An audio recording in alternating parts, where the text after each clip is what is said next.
સુરત જિલ્લામાં મોડી રાત્રે પવન સાથે વરસાદ પડતા રોડ પર સૂકવેલો ડાંગરના પાકને ભારે નુકસાન થયું છે। આ સાથે ખેતરમાં કાપણી માટે મૂકેલા પાકમાં પાણી ભરાઈ ગયું હતું।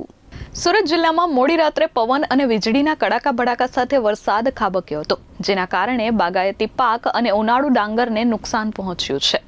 ઓલપાડ તાલુકામાં મોટાભાગના ખેડૂતોએ ડાંગર કાપી મંડળીમાં પહોંચાડી દીધા। જો કે અમુક ખેડૂતોએ પોતાના ડાંગર કાપીને ખેતરમાં જ પાથરા મૂક્યા હતા, જેના કારણે તેમના ડાંગરના પાક પલળી ગયા છે।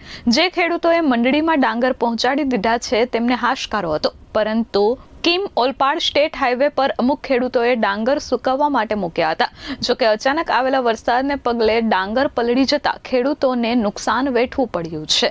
ઉનાળુ ડાંગરને જે ખેડૂતોને કાપવાનું રહી ગયું હતું તેવા ખેડૂતોને આર્થિક નુકસાન થવાની ભીતિ છે। Bureau report S24 news Olpad.